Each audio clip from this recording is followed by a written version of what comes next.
fi dhalalin mubin. Sesungguhnya kami melihatmu dalam kesesatan yang nyata. Dan memang inilah resikonya dakwah tauhid. Resikonya dakwah kepada al-aqidah yang sahihah. Banyak yang memusuhi. Makanya kata para ulama, dan dari sinilah banyak para dai yang enggan, yang malas dakwah tauhid. Maunya cari aman, maunya cari follower yang banyak. Karena apa?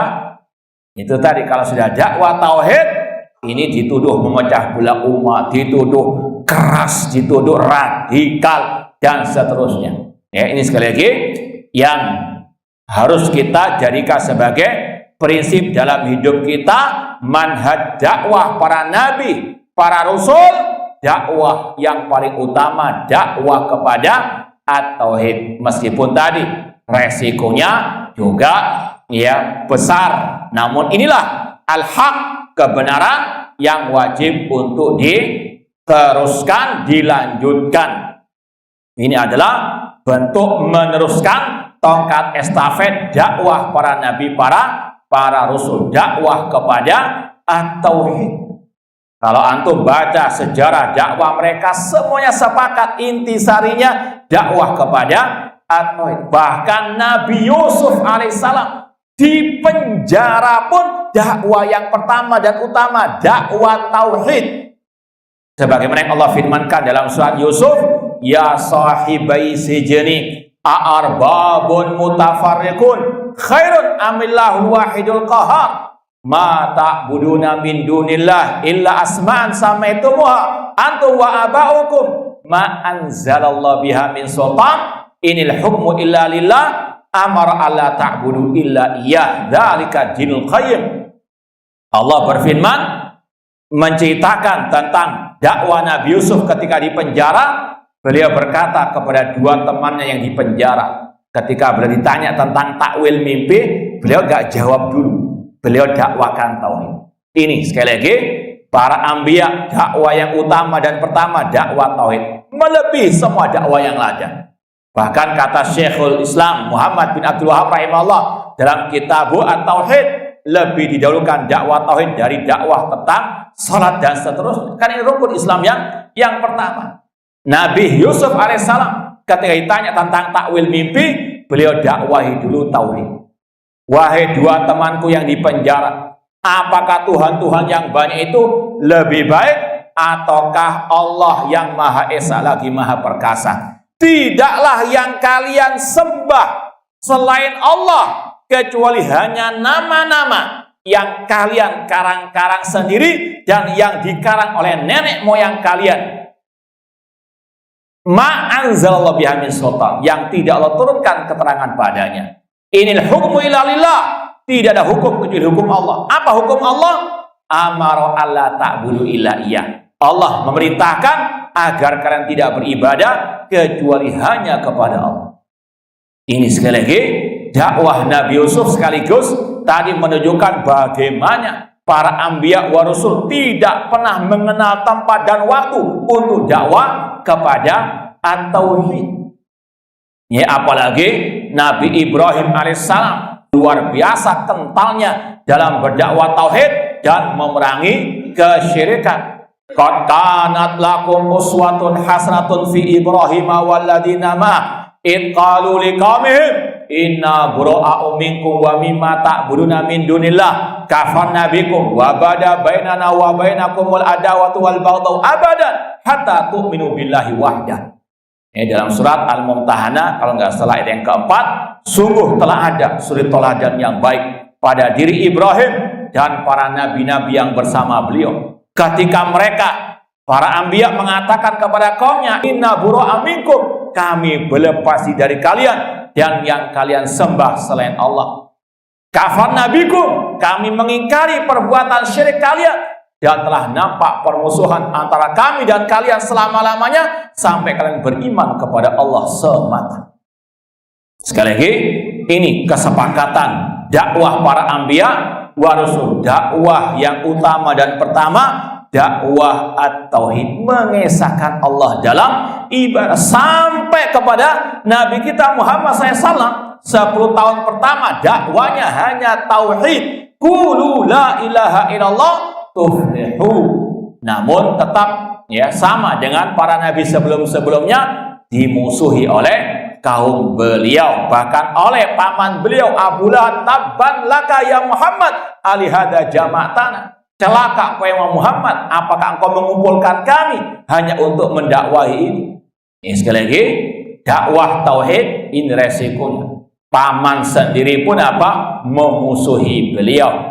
Allah berfirman tentang dakwah beliau, aja'alal alihata ilahan wahida. Ketika Nabi Muhammad mendakwakan la ilaha illallah, kaum beliau, kaum musyrikin jahiliyah menjawab, apakah Muhammad ingin menjadikan sesembahan yang banyak hanya satu sesembahan? Inna hadza la syai'un ujab, ini sesuatu yang aneh.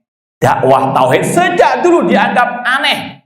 Nah, makanya Rasul bersabda, badal islamu ghoriban wa sayudu ghoriban kama bada fatu walil ghuraba. Islam datang dalam keterasingan dan akan kembali dalam keterasingan. Laqad shadaqa Rasul sallallahu alaihi wasallam. Dakwah tauhid yang pertama kali Rasul ya gencarkan dianggap asing, dianggap aneh, sampai kata Rasul demikian pula akan aneh juga di akhir zaman. Ya, badal islamu ghoriban wa sayudu ghoriban, akan terasing. Bahkan yang lebih dasar sekarang ini, meskipun ya ada yang mengaku ustaz sunnah, dai sunnah, ada pula yang menganggap dakwah tauhid ini ya tidak relevan lah dengan zaman now ini. Ya, sekarang ini apa? Butuh yang halus-halus, yang lemah lembut. Ya, butuh sakinah mawaddah warahmah. Ya, naudzubillahi min dzalik. Ini sekali lagi salah satu penyimpangan dalam ad-dakwah.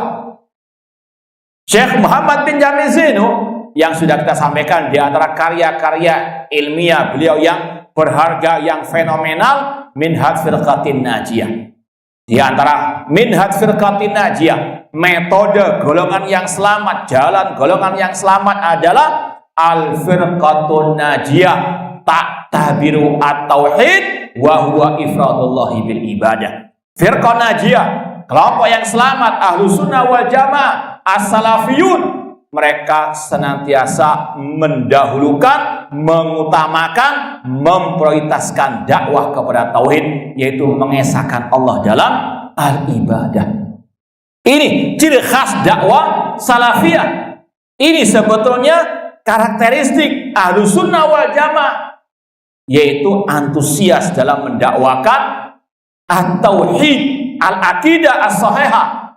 Kata Syekh Abdullah bin Ubailan, salah satu masyayikh dakwah salafiyah di Saudi Arabia, beliau mengatakan di antara karakteristik ahlussunnah wal jamaah, hirsuhum ala nasil aqidatis sahihah. Semangat antusias mereka mendakwakan al-aqidah as-sahihah, tentunya tanpa mengesampingkan yang lain. Udkhulu fi silmi kafah, masuklah ke dalam Islam secara totalitas, akidahnya, ibadahnya, akhlaknya. Cuma dalam Islam ada skala prioritas. Jangan yang ya penting didahulukan dari yang lebih penting, yaitu dakwah kepada apa? Tauhid.